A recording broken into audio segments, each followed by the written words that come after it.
King's firstborn son. In the court's shadows, new ambition took shape, soon growing into a challenge tearing the realm apart. The lords had sworn their oaths. Rhaenyra Targaryen, barely 8, was officially recognized as heir. The realm bent the knee for a brief moment. Succession seemed settled, but in the Red Keep's quiet corridors a subtle war waged with whispers and visits, not steel. King Viserys was shattered. The loss of Aemma hollowed him. The death of Balon extinguished his hope for a traditional male heir. He was vulnerable, and Otto Hightower understood vulnerability. Otto's power came from patience and surgical understanding of the court. He had watched the king mourn and knew a grieving man needed comfort from his daughter Alicent. Alicent had grown up alongside Rhaenyra, sharing lessons and a bond that seemed unbreakable. She was gentle, devout, perceptive, everything a grieving king might need.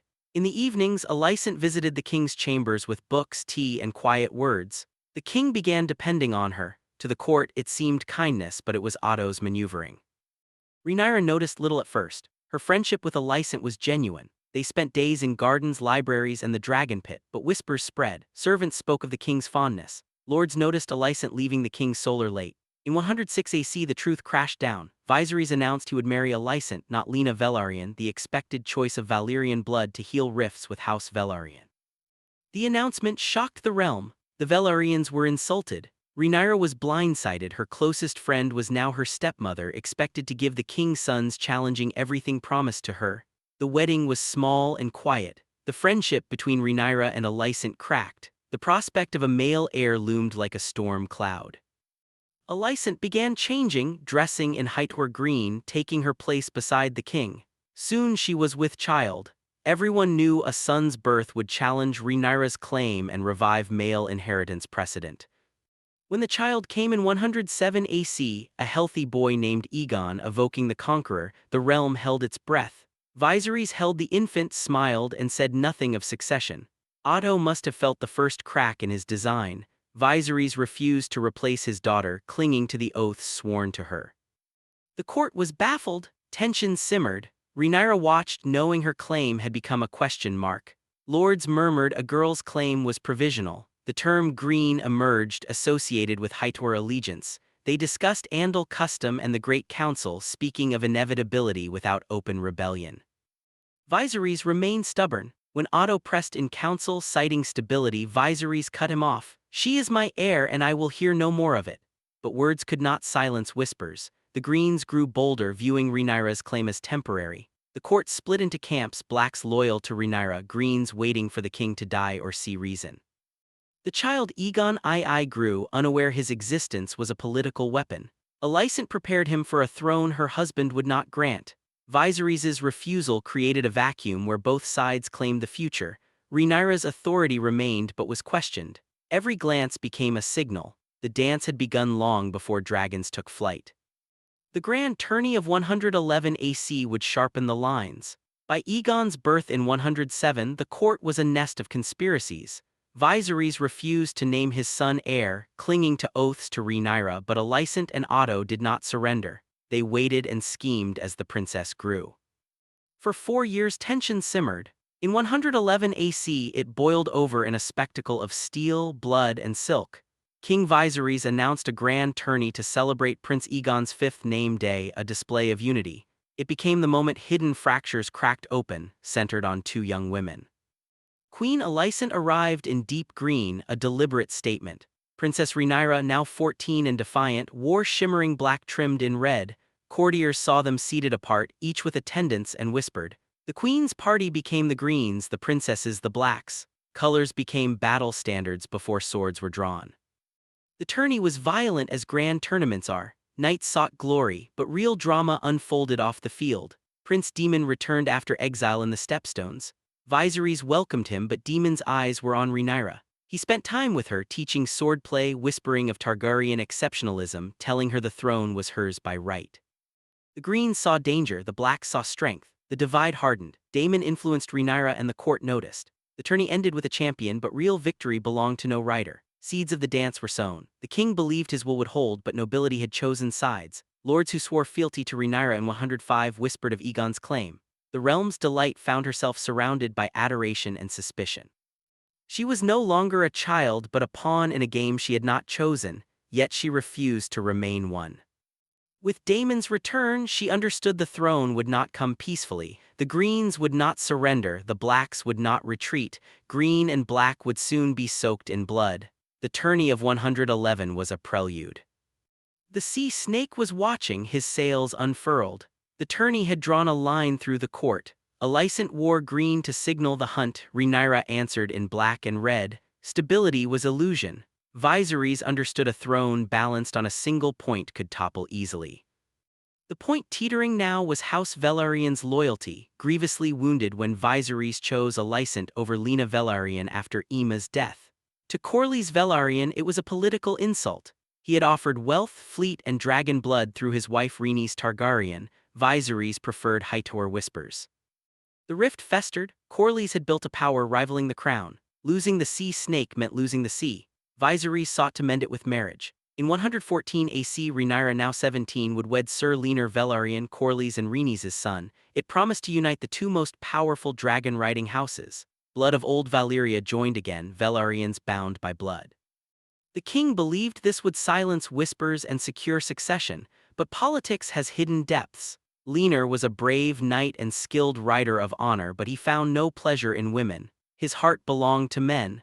The marriage required delicate arrangements so children born might bear his name even if not his features. There was a secret understanding, Leonor a husband in name only. Rhaenyra would take carefully chosen lovers to produce sons passing as Velaryons. Leonor would look away. It was a contract, not love, a treaty for the realm's future. If Rhaenyra's sons were known bastards, her claim would shatter. The Greens would have ammunition, but if accepted as Leonor's. The alliance held. The wedding was a spectacle on the beach at Driftmark. Seagulls overhead tied at guests' feet. Lord Corlys stood tall, pride restored. Rhaenys watched with unreadable expression. Rhaenyra in black and red swore vows with Leonor, but shadows lingered. The bridegroom's gaze wandered to a handsome knight. The bride sought Harwin strong. The king smiled, believing he solved the problem, unaware he planted greater seeds. In following years, Rhaenyra bore 3 sons: Jacaerys, Lucerys, Joffrey, with brown hair and eyes the stamp of strong. Whispers grew into shouts. The Greens used them as blades. But for now the alliance was sealed, the sea snake's fleet under Unity's banner. Beneath the surface, currents shifted. The marriage bought peace but not truth. Truth, when emerging, would drown the realm in blood, born in a hunt, tournament clash, and a secret that could no longer be kept. The wedding feast of Rhaenyra and Leonor was meant to heal rifts. It was a political necessity, foundation of an unshakable alliance, but feasts reveal cracks. This one spilled blood before night ended. The great hall of the Red Keep transformed into gold and crimson. Torches flickered, shadows danced on Valyrian tapestries, air smelled of roasted boar, honeyed wine, anticipation. Lords and ladies measured power balances, greens in emerald silks on one side, blacks in dark velvets and silver on the other. Rhaenyra sat beside her new husband, face a mask hiding the storm. The feast was performance. In quiet corners, real drama unfolded. Sir Criston Cole, once Rhaenyra's sworn shield, felt the distance. The princess he knew slipped away. The wedding feast humiliated him. Joffrey Lonmouth, Leonor's companion and rumored lover, approached Criston. Words ignited rage smoldering for years. In a shadowed alcove, steel was drawn. Joffrey Lonmouth lay dead, blood pooling among spilled wine and goblets. Criston stood over him, white cloak spattered crimson. The king's justice was swift. Criston stripped of his cloak and taken to dungeons. But damage done. Rhaenyra lost a loyal protector to betrayal. The man who swore to defend her became a killer in her wedding hall. The Greens seized it as proof the Velaryon alliance was tainted. For Rhaenyra, it was realization the trusted man was now her bitter enemy. Criston did not stay long in dungeons. The Hightowers secured his release. He received a green cloak and became her most dangerous adversary, the protector turned destroyer. The wedding of blood and gold birthed a shadow haunting her days. But Rhaenyra could not mourn. She knew her future lay on Dragonstone, the ancient seat of Targaryen power. After the wedding, Rhaenyra and Daemon began formalizing the Black faction. They gathered sworn lords, the Velaryon fleet, and dragon riders. Dragonstone became a court in exile, fortress of defiance. It was there Rhaenyra understood the true weight of her claim. The feast clarified battle lines, no reconciliation possible. Blood of Joffrey Lonmouth sealed an unspoken pact. The realm would divide, the dance would follow. Yet another shadow grew, the rumor shaking her son's legitimacy. The tale of the strong rumors is one of love, betrayal, and courtly gossip poison, beginning in the training yard where a knight with a broken heart plotted revenge. The wedding feast ended in blood, Joffrey Lonmouth dead by Criston Cole's Morningstar. Rhaenyra lost hope her marriage could be anything but political tragedy. Criston, once protector, became bitterest enemy and would not stop at one death. In months following, Viserys' court settled into tense silence. The king grew frailer. He saw what happened but could not stop the drift between daughter and wife, each gathering followers and accusations. The deepest wound came with a child's birth. Rhaenyra and Rhaenyra fulfilled duty, producing heirs. In 114 AC, Rhaenyra gave birth to Jacaerys, a Valyrian name carrying Dragonlord weight. The realm celebrated. Viserys held the child and wept with joy, but others looked closer. Jacaerys had brown hair, not silver gold of Targaryens or Velaryon, and dark eyes. Whispers began softly. The boy did not look like his father. Then Lucerys in 115, again brown hair and dark eyes. Joffrey in 117. By then speculation was open. The boys were healthy and strong but lacked Valyrian look. They had Riverland's look of Harrenhal. Sir Harwin Strong entered the story. Harwin Strong, eldest son of Lord Lionel Strong, was a knight of immense strength called Breakbones. He was Rhaenyra's sworn shield after her marriage and almost always at her side. He had the same brown hair, broad jaw, and dark eyes as the children. Whispers became impossible to ignore. The Greens spread them deliberately. Alicent and Otto saw opportunity. If Rhaenyra's children were not trueborn, they had no claim. Aegon was the rightful heir. They called the princes Strongs, whispered. Rhaenyra took Harwin as lover, that Rhaenyra's preferences were known and the boys were bastards born of treason. Rhaenyra denied the rumors. Rhaenyra claimed the boys. Corlys stood by her for his house's ambition. But damage done. Every lord looking at Jacaerys saw a Strong. The claim rested on a foundation cracked by a whispered word. The whispers grew louder when Harwin left King's Landing in 120 after political upheavals. Lord Lionel resigned his hand and returned to Harrenhal with his son. Tragedy followed. A mysterious fire consumed the castle, killing both. Many believed it no accident, Greens removing evidence. With Harwin dead, rumors could not be proven or denied. They hung like smoke. By Viserys' death in 129, the strong rumors had done their work. The Green Council argued legitimacy. Rhaenyra's sons were bastards, she an adulteress, the dragon blood tainted. That argument crowned Aegon II. The dance was born from many causes, but the spark was a child's hair color, answered not by words but dragonfire. First blood drawn in blind rage over a lost eye. The whispers had never quieted. Jacaerys born with brown hair like Harwin Strong, then Lucerys darker, Joffrey after, each contradicted expected Silvergold, Rhaenyra's preferences known. Accusation of bastardy remained venomous rumor until a storm-swept evening at high tide. The occasion, gathering at Driftmark to mourn Lena Velaryon, who perished in dragonfire by choice rather than difficult childbirth. Her funeral pyre still smoldered when tragedy began. Among mourners, Rhaenyra with Rhaenyra and sons, Queen Alicent, her children, and frail Viserys. Tension thick as salt fog. Aemon Targaryen, Alicent's second son, aged 10 and dragonless, set the spark. He crept to the beach where Vhagar, the oldest and largest living dragon, rested. He claimed her. When Rhaenyra's children awoke to wings, they found Aemon triumphant on the greatest weapon. Triumph curdled to violence. The younger boys confronted Aemon, words exchanged. Aemon taunted them as Strongs. Mocked their brown hair and illegitimacy. Jacaerys swung a fist. Lucerys drew a dagger. In chaos, Lucerys lunged, blade biting Aemon's left eye. Aemon screamed, Vhagar roared, adults summoned. Alicent cradled her son in rage. Rhaenyra stood with her children. Viserys demanded truth. The truth, Aemon called the boys bastards, accusation no one dared utter before the king, yet every eye confirmed belief. Alicent demanded an eye for an eye. She lunged for Lucerys. Viserys seized her wrist, commanded silence, and decreed on his honor no one would ever again speak of the parentage of Rhaenyra's sons. Any tongue uttering bastard would be removed. The room hushed, waves crashed, Alicent's hatred unveiled. She understood Viserys would never choose her side. The family left Driftmark separately. Children never played together again. Whispers went underground, festering. Aemon wore a sapphire in his missing eye, a constant reminder. The king's decree deepened the divide. For Greens, proof Viserys abandoned tradition. For Blacks, a shield that would not hold forever. That night at high tide was not a children's quarrel, it was first true blood of the dance. The wound never closed. In aftermath, Rhaenyra returned to Dragonstone, Rhaenyra killed in mysterious affair, death convenient, queen needed stronger consort, rogue prince prepared to sail home. The night air over Dragonstone carried salt and smoke of new beginning. In 120 AC, Rhaenyra took a step rippling through history, marriage to Uncle Daemon Targaryen sealed in flame and blood. Union of convenience and deeper recognition that whispers about her first three sons could no longer be ignored. Jacaerys, Lucerys, Joffrey beloved but easy targets due to appearance. Greens had seeded doubt for years. When Rhaenyra died suspiciously and Lena perished weeks before, stage set for Rhaenyra to remake legacy.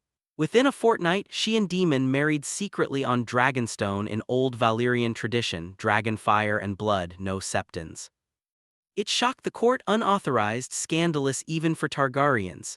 But it carried promise, children of pure Targaryen blood, untainted.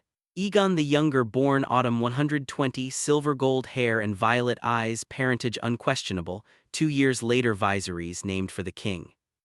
When news reached King's Landing, Hightowers felt dread. This was a declaration. With 2 sons born of Daemon, the crack from strong rumors sealed, no one could call these boys bastards. Court on Dragonstone not happy, Daemon restless, Rhaenyra bore kingdom's weight, clock ticked, Viserys fatting, body ravaged, Green's tightened grip controlling information. For Rhaenyra, births were shields, new sons direct answer to Green's painting her unworthy. But King's decline countdown, when last breath left Viserys' realm plunged into war, question not whether Greens would strike but when and what dying king might leave. The final years of Viserys I were slow unraveling. After strange supper where old wounds reopened and cousins glared, King retreated, more ghost than ruler. Body betrayed him, missing teeth, weeping sores, wandering mind, while fixed on Rhaenyra sitting the throne. In third month of 129 AC, long decline ended. Viserys, the peaceful 5th Targaryen king, died in maiden vault at 52, face looking near 90. Hour of passing recorded differently, but when heart stopped, only handful knew and chose silence. Silence calculated. Alicent Otto and Criston Cole at bedside saw opportunity, not grief. They locked the Red Keep, confined servants, intercepted messengers, disarmed loyal knights. Capital cut off. Story spread, king ill, resting. Whispers grew, Green Council met. Otto laid plan, crown Aegon II quickly, present fate accompli. Time needed to secure loyalties, prepare coronation, eliminate opposing voices. Arrests began, executions quiet. King's corpse not announced. Stench of decay seeped, but servants warned silent. For 7 days silence. On 8th day, corpse announced after Aegon crowned in great sept, sunfire roaring, new king's voice over forced crowd, silent death complete, war ignited. The Greens kept secret 7 days, 7 days of whispers, realm believing king breathed, 7 days to turn stolen moment into chain. When silence broke, it broke with crown. Red Keep fortress of shadows, no ravens without Otto's seal, gates barred, city patrols doubled. Small folk herded to Dragonpit, transformed with tapestries, torches, gilded throne, crowd confused, pressed together. Otto entered, Alicent in poisoned emerald green, Aegon pale, trembling, flanked by Criston. Criston spoke, king's death, long illness, failing mind, ancient customs, male preference. Spoke of Rhaenyra as unfit, abandoned duties, born bastards, married uncle in secret, called Aegon trueborn hope. Criston placed conqueror's crown on kneeling Aegon's head. Alicent raised son's hand. Crowd cheered under guard pressure. Forced celebration spread. This was Aegon II's coronation, first blow in consuming war, built on stolen time, borrowed loyalty, spectacle of will of few presented as peoples. Greens not finished. Secured treasury, doubled watch, sealed docks, watched ravens. King's Landing a cage. Whispers persisted, true queen on Dragonstone, Greens stole throne, murdered king. Aegon's first days foggy, attended councils where grandfather spoke, signed unread decrees, alone at night stared at crown, doubted strength, Alicent encouraged. Criston walked halls with new authority ready for war. War begins with first decision, first betrayal. Green Coup was theft of throne, silencing of kingdom, coronation of reluctant king before choiceless crowd. Set chain tearing realm apart. Greens had king, treasury, city, but no peace. Across narrow sea on Dragonstone, a woman about to learn father dead, throne stolen, war beginning. That woman Rhaenyra Targaryen would not go quietly. Up next, the queen prepares response. Lords who swore fealty summoned, alliances forged, rival court rises in volcano's shadow. What happens when queen learns betrayed by family, when council decides surrender or war, when dynasty's fate rests on desperate men's words? That belongs to the Black Council. Sir Criston Cole placed Conqueror's crown on Aegon the Elder's head in Dragonpit. City cheered, some in fear, confusion, belief king must be man. Green Council moved ruthlessly. By sunset 129 AC, realm had new ruler. But on Dragonstone, true heir knew nothing yet. News arrived next morning like blade and dark. Rhaenyra in painted table chamber when Maester brought scroll. Studying Westeros map, dreaming of father's promised peace.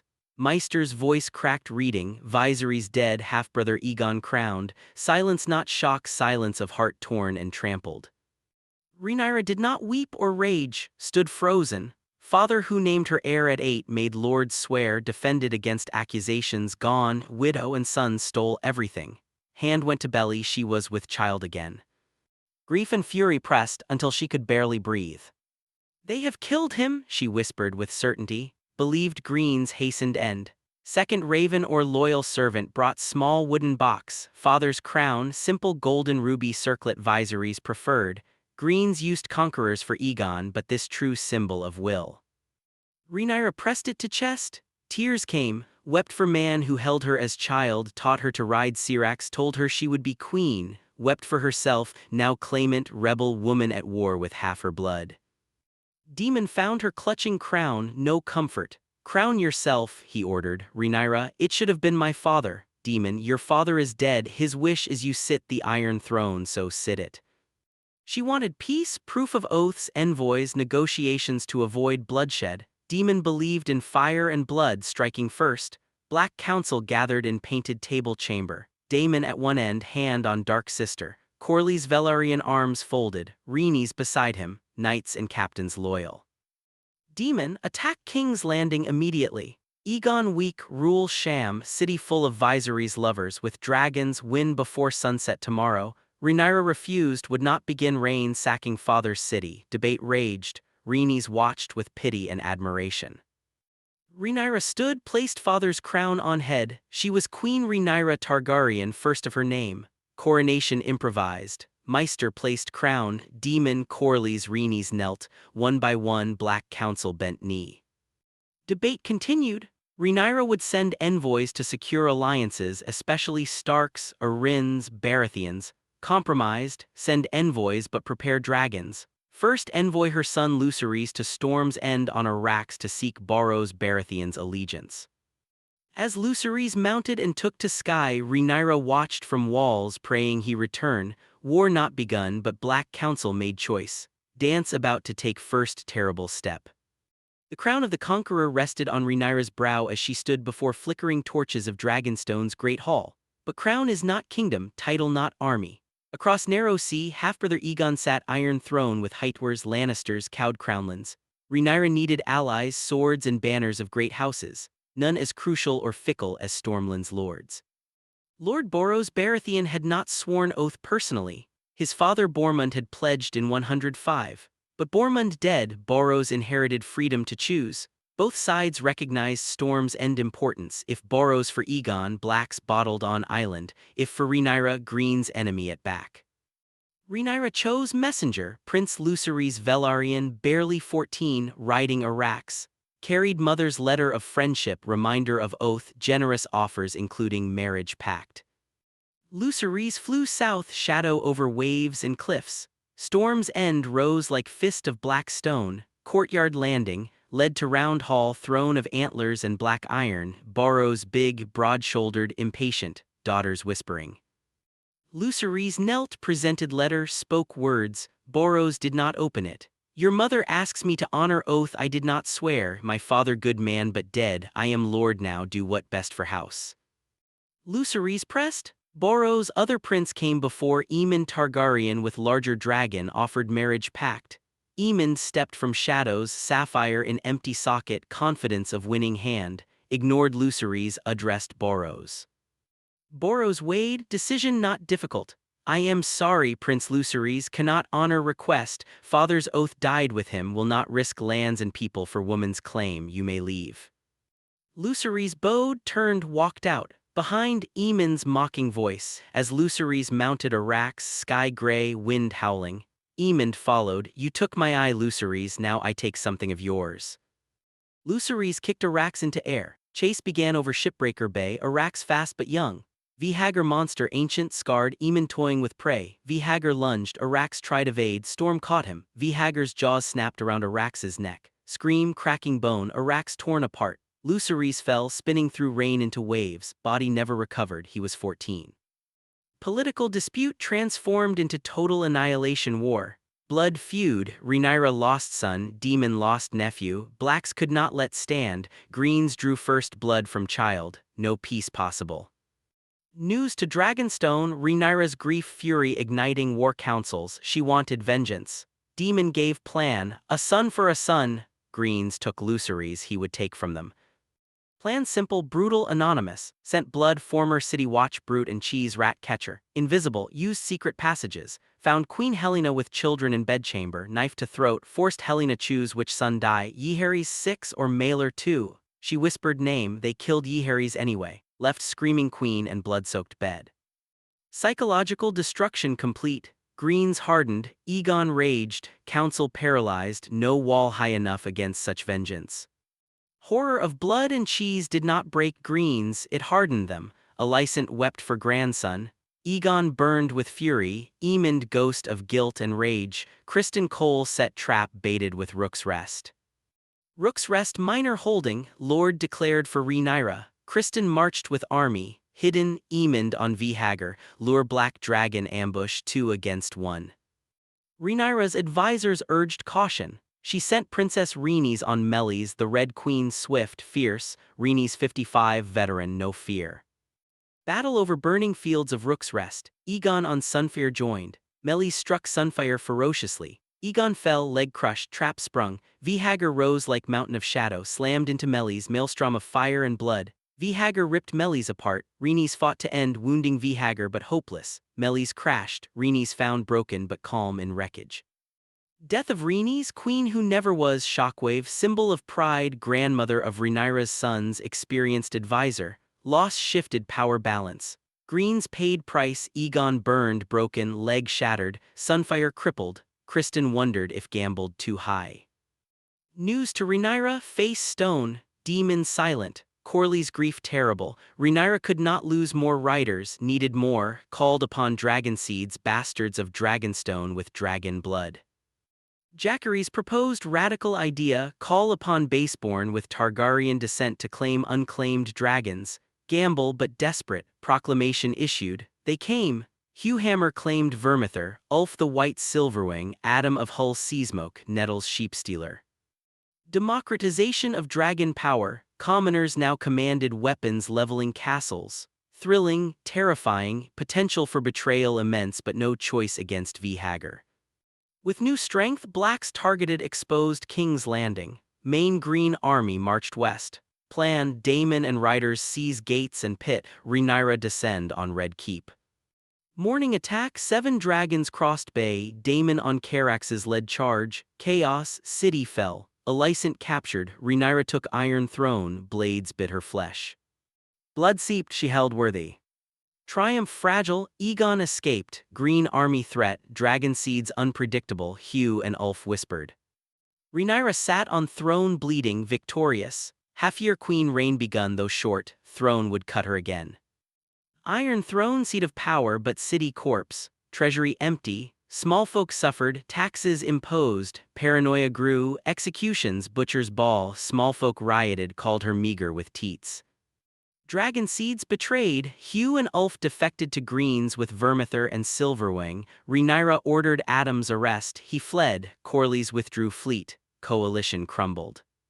City starved, shepherd preached against dragons, mob stormed Dragonpit, Tyraxes, Shrykos, Morgul, Dreamfire slain, Joffrey killed trying save dragon, Rhaenyra fled with Aegon the Younger on Syrax. Syrax brought down, captured, taken to Dragonstone. Aegon II waited, Rhaenyra dragged before him, defiant, ordered fed to Sunfire. Aegon III forced watch, 6 bites, screams, blood on stones, boy changed forever, quiet haunted.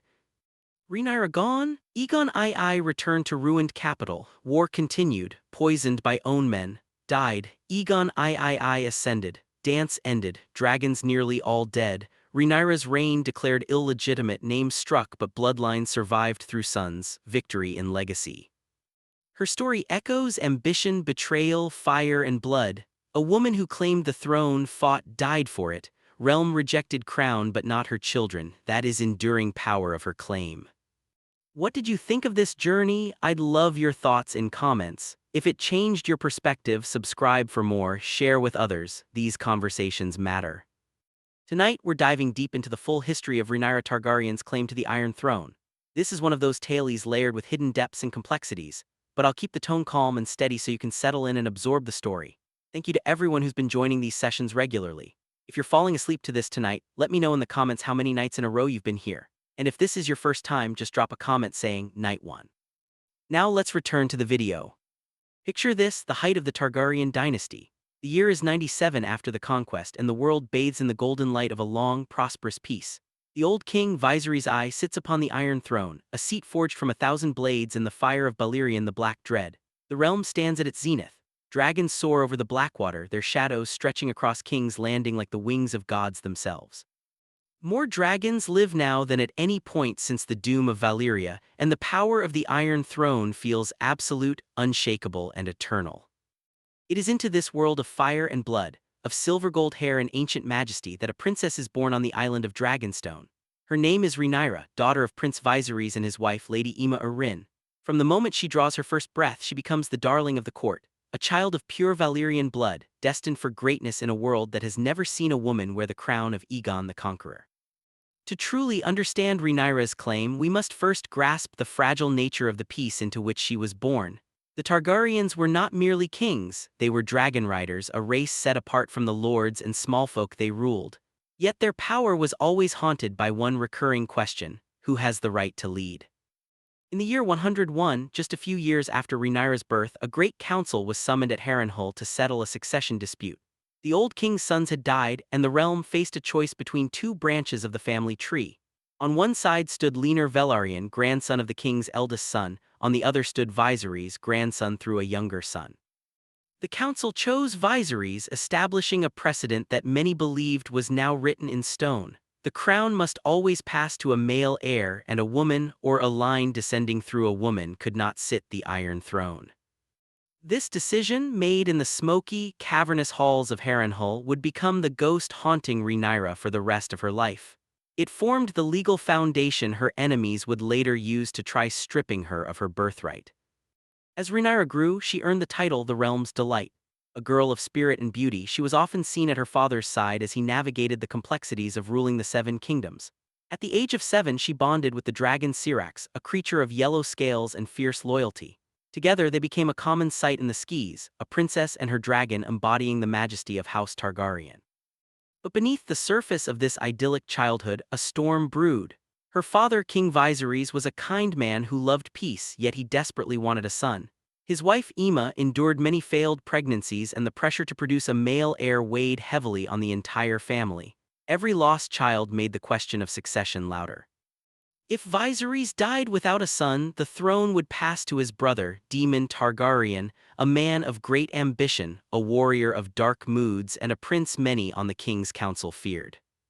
The turning point arrived in the year 105, a year of blood and ash. Queen Aemma died in childbed, and the son she finally delivered, Prince Balon, followed her into the grave just a day later. He was the prince of the day, a brief flicker of hope extinguished almost as soon as it was lit.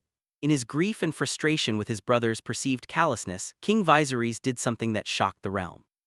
He bypassed centuries of tradition and the precedent set by the Great Council of 101.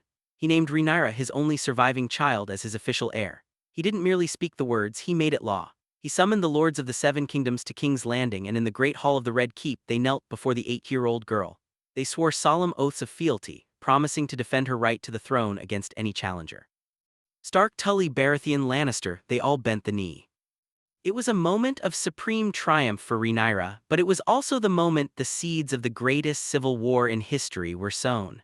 A king's word carries power, yet it often proves weaker than the ancient customs of a culture that fears the rule of a woman. As Rhaenyra entered her teenage years, the political landscape shifted beneath her feet. Her father remarried, choosing Alicent Hightower, the daughter of the Hand of the King. Alicent had once been Rhaenyra's friend, but she soon became her most dangerous rival. When Alicent began bearing the king's sons Aegon, Aemond, and Daeron, the question of Rhaenyra's claim turned poisonous, seeping into every corner of the court. The Greens, though supporting Alicent and her sons, argued that the birth of a male heir automatically superseded the king's earlier decree. They pointed to the Great Council of 101 as the true law of the land. The Blacks, loyal to Rhaenyra, stood by the king's word, insisting the monarchs will held ultimate authority. This central tension defined Rhaenyra's life. Was she the rightful queen because her father decreed it, or a usurper simply because she was a woman? Looking back through the fog of history, we see a woman forced to defend her legitimacy at every turn. Her marriages became political battlegrounds. Her first union with Rhaenyra Targaryen aimed to unite the two most powerful dragon-riding families, yet it was plagued by rumors. When she gave birth to 3 sons, Jacaerys, Lucerys, and Joffrey, the court whispered they were not Velaryons at all, but bastards fathered by Sir Harwin Strong. These whispers were weapons used to delegitimize her and her children, painting her as unfit for the throne. Her second marriage to her uncle Daemon only added fuel to the fire, uniting the two most volatile members of the family and terrifying those who feared what a dragon queen and a rogue prince might do together on the throne. The tragedy of Rhaenyra Targaryen lies not only in being denied her crown, but in watching the world she loved torn apart by the very power she was born to wield. The Dance of the Dragons was not merely a war of soldiers, it was a war of monsters. Brothers fought brothers in the sky, cities turned to ash, and family bonds were severed by cold steel and ambition. It began with a secret. When King Viserys died in 129, the Greens did not announce his death. They hid his body, arrested those unwilling to swear to Aegon, and staged a coup in the dead of night. By the time Rhaenyra on Dragonstone learned of her father's passing, her half-brother had already been crowned in the Dragonpit. The betrayal was complete. What follows is a story of immense complexity and profound sorrow. Rhaenyra at her most powerful, seizing King's Landing and sitting upon the promised throne, only to discover the Iron Throne's blades are cold and unforgiving. Rhaenyra at her most vulnerable, losing her children one by one to the fires of war, her hair turning white with grief, her spirit hardening into something sharp and dangerous. The history of her claim is the history of conflict between the old world and the new, between the law of the heart and the law of the sword. Tonight we will trace every step of that journey. We will examine the specific legal arguments made in the small council chambers. We will explore the relationships that defined her, from the complicated love of her father to the bitter rivalry with her stepmother. We will walk the halls of the Red Keep and the cliffs of Dragonstone. We will see the dragons rise and fall. This is the complete history of Rhaenyra Targaryen's claim, a claim bought with blood, defended with fire, and ultimately etched into the history of Westeros as a warning of what happens when a king's will meets the pride of a kingdom. To understand the weight of Rhaenyra's story, one must first grasp the sheer scale of the dynasty she represented. House Targaryen did not simply rule Westeros, they transformed it. Before Aegon the Conqueror arrived from Dragonstone, the continent was a fractured collection of warring kingdoms, each with its own customs, kings, and endless cycles of violence. The Targaryens brought the king's peace, but they brought it at the end of a dragon's breath. By the time of Rhaenyra's birth, that peace had lasted nearly a century, yet it rested on the assumption of a clear line of succession. When that line blurred, the realm's very foundation began to crack. Rhaenyra herself was a figure of immense magnetism.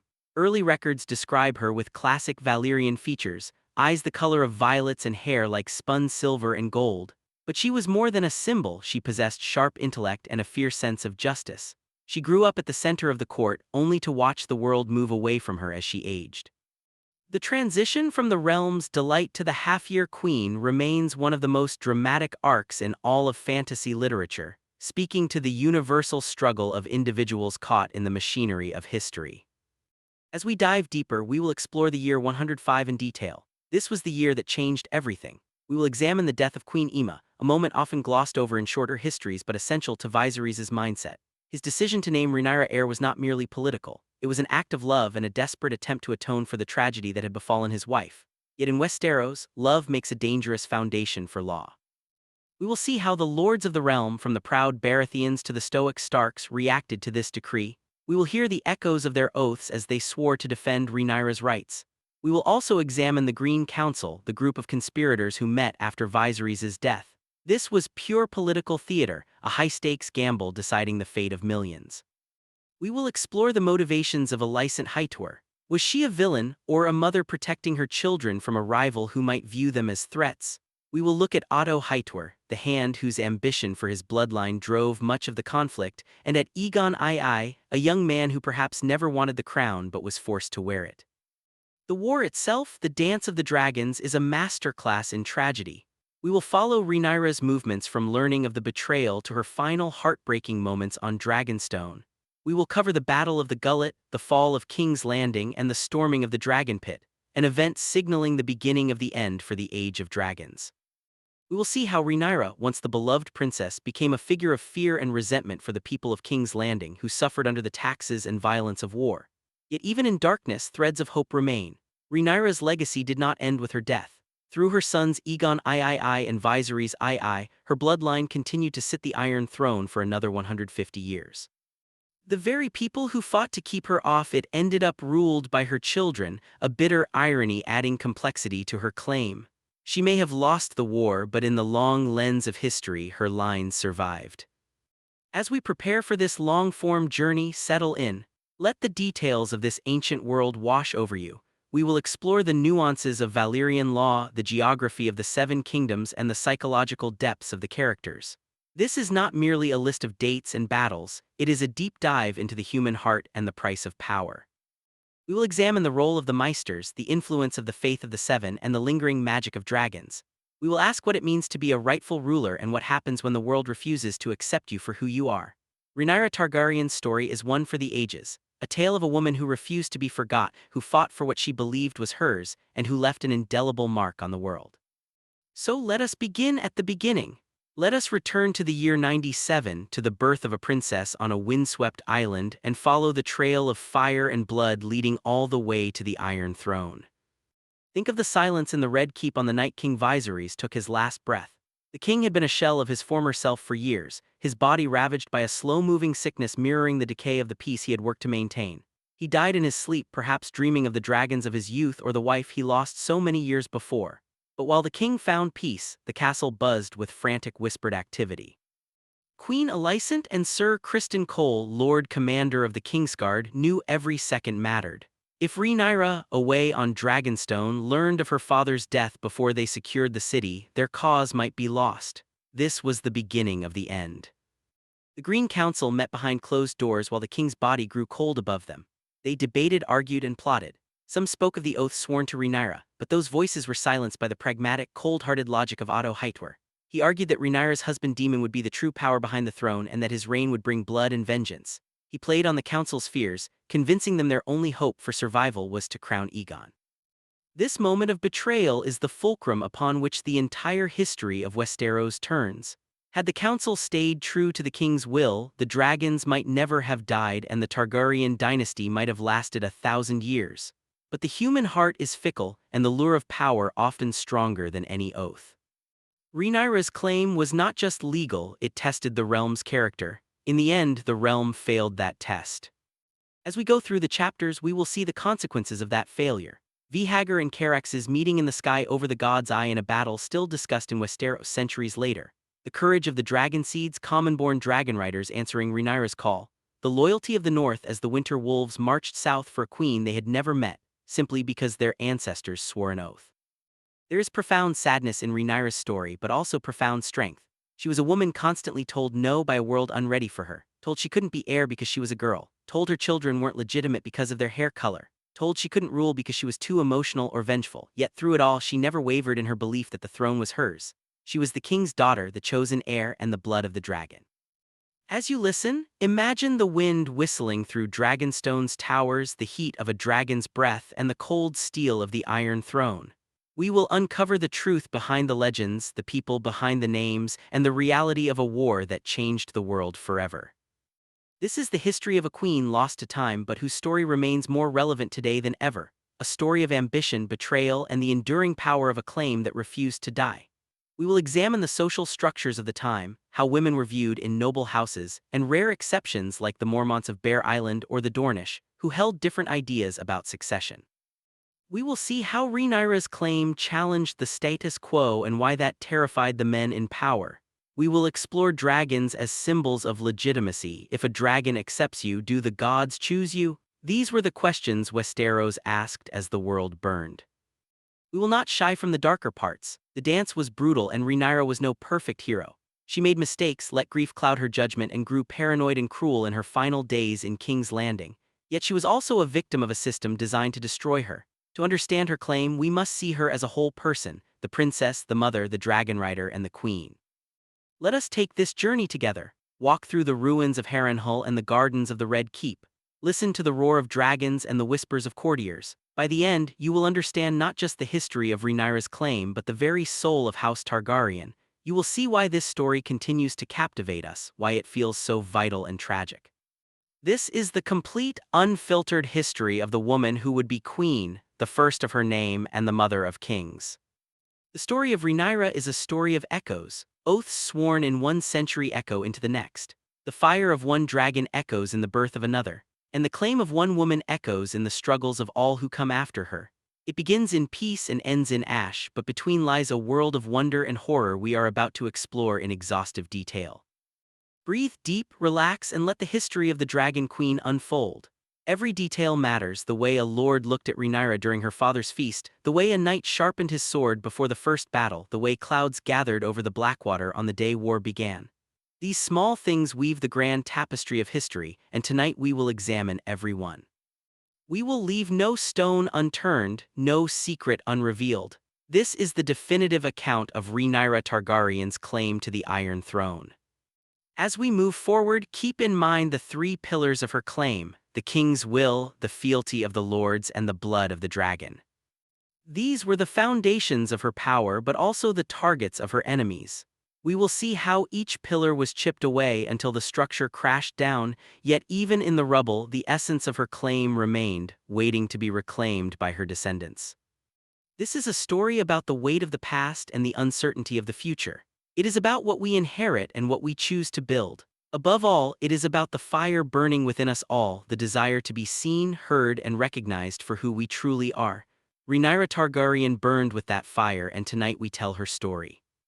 In the year 97 after Aegon's conquest on the ancient island of Dragonstone, a princess was born who would one day tear the Seven Kingdoms apart. Her name was Rhaenyra Targaryen, marked from her first breath by loss and expectation. Her mother, Queen Aemma Arryn, had endured a long and difficult pregnancy. The court held its breath not only for the child but for the mother's survival. Aemma was a gentle soul, a daughter of the Vale, and had already given King Viserys a son who died in infancy. The realm needed a healthy heir. What they received was a girl with silver hair and violet eyes, a girl who would become the most controversial figure in Targaryen history. Rhaenyra was not the heir her father desperately wanted. Viserys I was a kind king but haunted by duty. His first wife Aemma had been his cousin and their marriage one of genuine affection. Yet the gods seemed cruel. After Rhaenyra no more living children came. The queen's womb remained barren and court whispers grew louder. But Viserys loved his daughter fiercely. He called her his only joy and refused to let the realm forget she was a Targaryen, a dragon rider by blood regardless of her sex. When Rhaenyra was 7 years old, she did what all true Targaryens must. She claimed a dragon. On a warm morning in 104 AC, she walked into the Dragonpit of King's Landing, a nervous child in a silk gown, and approached the young dragon Syrax. Syrax was a yellow-scaled beast with golden eyes, not yet fully grown but already fierce. The keepers held their breath. Rhaenyra did not flinch. She placed her small hand on the dragon's snout and whispered something no one else heard. Syrax lowered her head and allowed the girl to climb onto her back. That moment sealed Rhaenyra's identity. She was no mere princess, she was a dragon rider, a daughter of old Valyria reborn, and the realm took notice. King's Landing in those years was a city of gilded hope. Viserys ruled with a steady hand, and the small folk adored the royal family, especially the little princess. She was often seen riding through the streets on a white palfrey, silver hair flowing, waving at crowds. She stopped to speak with merchants, pet dogs, and laugh at jugglers. The people called her the realm's delight, and in many ways she was the sun around which the court revolved. The court itself was a tapestry of ambition and etiquette. Rhaenyra moved through it with natural grace, but shadows lingered even then. Her father's hand, Otto Hightower, watched her with calculating eyes. His daughter Alicent was a friend to Rhaenyra, but the friendship rested on fragile ground. For all the adoration, sadness clung to Rhaenyra like a second shadow. She was the only surviving child of Viserys and Aemma. Her mother had never borne a living son. The realm needed a male heir and Viserys knew it. But he also knew Rhaenyra was his blood, his legacy, and he would not let custom steal her birthright. In 105 AC, when she was just 8 years old, Viserys made a decision echoing through the centuries. He gathered the lords of Westeros in the Great Hall of the Red Keep and demanded they swear fealty to Princess Rhaenyra as the rightful heir to the Iron Throne. The lords knelt, they swore, but their hearts were not all in it. Rhaenyra stood there, small and serious, watching the men who would one day betray her. She did not fully understand the weight of that moment, but she felt it, the tension in the air, the tight smiles of the Hightowers, the hidden amusement of her uncle Daemon standing in the back with a smirk. Daemon was the king's younger brother, a man of fire and blood who had expected the throne for himself. Instead, the crown went to a girl, and that girl was about to learn that love and loyalty are not the same. The years that followed were golden. Rhaenyra grew into a woman of intelligence and spirit. She studied history, philosophy, and the art of governance. She flew Syrax over the narrow sea, feeling the wind in her hair, and for a time believed herself invincible. But the court was a nest of vipers. Queen Aemma died in childbirth, giving Rhaenyra a brother, Balon, the long-awaited son. The boy lived only a day. He was called the Prince of the Day, a haunting reminder of how fragile the Targaryen line truly was. That loss changed everything. It broke Viserys, it deepened the rift with Daemon, and it set the stage for chaos. For now, Rhaenyra remained the realm's delight, a girl with a dragon and a father who believed in her. But the seeds of war were already planted in King's Landing, beginning to grow. The next chapter of her life would be shaped by the brief, tragic life of the Prince of the Day, the brother she barely knew, whose death would push her father into a second marriage and set the Greens and Blacks on a collision course with destiny. The realm had never known such joy as when Rhaenyra Targaryen first opened her eyes. Born on Dragonstone in 97 AC, she was a spark of light in a house shadowed by loss. Her mother, Queen Aemma Arryn, had endured stillbirths and miscarriages, each a quiet funeral in the Red Keep. Rhaenyra was a promise, a living heir who could one day ascend the Iron Throne. But the promise of a daughter, no matter how bright, was not the same as that of a son. When Rhaenyra was 7, she bonded with Syrax, a golden dragon whose scales shimmered like molten sunlight. That bond was deeply Targaryen, a sign that the blood of old Valyria ran strong in her veins. Yet even as Rhaenyra grew, King Viserys carried a heavier hope. He needed a male heir not because he loved Rhaenyra less, he doted on her, called her the realm's delight, but because tradition demanded it. The lords whispered a woman could not sit the Iron Throne. The precedents were clear. The Great Council of 101 had passed over Rhaenys Targaryen, the queen who never was, precisely because she was a woman. Viserys knew this, and he knew his own claim was fragile, born from that same council. If he could father a son, the realm would be secure. So when Queen Aemma announced another pregnancy, the court held its breath. This time, surely the gods would grant a prince. The Great Maester predicted birth in early 105, but Aemma's labor came earlier and was brutal. She struggled for hours. The Maesters bled her and forced moon tea, but the babe would not come. Viserys, desperate, gave the order, save the child. The Maesters took Queen Aemma to her chambers and without her consent performed a forced caesarean, carving the child from her womb while she screamed. The babe was delivered alive, a boy with a tuft of silver gold hair. But Aemma Arryn bled out, dying in agony, crying for her daughter. Rhaenyra, only 8 at the time, was not present for the horror but would never forget the sight of her mother's cold body and the silence that followed. The boy was named Balon after the great king of old, and the realm rejoiced. For a single day, Viserys had a son. He called the boy his heir, his prince, his future. Banners flew, bells rang, and the capital shimmered with celebration. But Balon Targaryen was not meant to live. Within 24 hours, the infant simply stopped breathing. The Maesters could not revive him. The boy who was to secure the dynasty became little more than a ghost. The court called him the Prince of the Day, a cruel name for a child who survived barely one. Viserys was shattered. His wife lay dead, his son lay dead, and his only remaining child was a daughter. The realm now had no male heir at all. This tragedy rippled through the court like a wave on Blackwater Bay. Viserys, consumed by grief, retreated and refused visitors.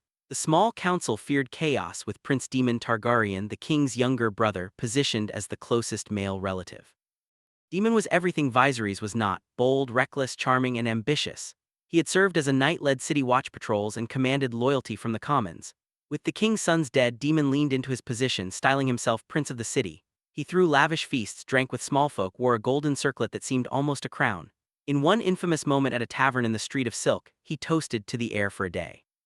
Whether crude joke or mockery of his brother's grief, the words reached Viserys. The king's fury was absolute. He summoned Daemon to the throne room, accused him of treason before the court, stripped him of his city watch command, and exiled him from King's Landing to the Vale. The damage was done. The death of Queen Aemma and brief life of Balon had cracked the foundation of the Seven Kingdoms. There was no male heir, only Rhaenyra, the 8-year-old girl whose mother had been butchered for a son who never lived. Viserys, haunted by his choices, would soon make a decision echoing for generations. That decision began with a great precedent-setting brother against sister and dragon against dragon. The death of Queen Aemma Arryn and infant Prince Balon left King Viserys I in a position no monarch wants, a king without a clear successor. The realm had watched its queen cut open in a desperate attempt to save a male heir, only for that heir to live barely a day and earn the moniker heir for a day. Viserys was alone in grief, the Iron Throne pressing harder than ever. He had no son he trusted. Ancient customs demanded the throne pass to the nearest male relative, Daemon. But Viserys had another idea, radical enough to shatter centuries of precedent and light a fuse burning for decades. The Great Council of 101 AC had settled a succession crisis after King Jaehaerys I's death by choosing Viserys over Princess Rhaenys Targaryen because a woman was deemed unfit. That precedent had the force of law. Viserys sat the throne because of it. Now, with no male heir of his body, the king defied it all. In 105 AC, when Rhaenyra was 8, Viserys summoned the lords to the Red Keep. He did not seek counsel or debate. He ordered them to kneel before the little girl with silver-gold hair and violet eyes, the only surviving child of his first marriage, and swear fealty to her as his rightful heir, not as regent or placeholder, but as the future queen of the Andals, the Rhoynar, and the First Men, the first woman to claim the Iron Throne by her father's decree. The ceremony was extraordinary, the great hall packed with lords and knights bearing sigils of every great house, the air thick with incense and tension. One by one they knelt, placed hands between hers, and swore to uphold her claim and defend her rights. Words later twisted, broken, and forgotten by many, but spoken under the Iron Throne's gaze that day. Why did Viserys take this drastic step? The answer lay in Daemon and Aemma. He did not trust Daemon, charismatic and skilled, but reckless, cruel, and ambitious. Viserys had exiled him once for mocking the memory of his dead wife and child. The thought of Daemon on the Iron Throne was a nightmare. And Rhaenyra was the last living piece of Aemma, the woman Viserys loved most. Naming her heir was not only defying tradition but clinging to his lost queen's memory, building a legacy honoring her. The immediate political tension was palpable. Some lords saw wisdom in securing succession before the king's health failed. Others whispered he had gone mad with grief. The Hightower stirred. Queen Alicent had already given birth to a son, Aegon, barely a year after Rhaenyra was named heir. That healthy male child would grow believing the throne his by right. Lords who knelt to Rhaenyra began wondering if their oath would hold. When Viserys closed his eyes, a great precedent had been set. The king's explicit will overruled custom. But customs do not die quietly, they fester and are weaponized. The moment Rhaenyra was named heir, seeds of civil war were planted in the Red Keep stones. The man tending them most carefully was Otto Hightower himself. His daughter was queen, his grandson the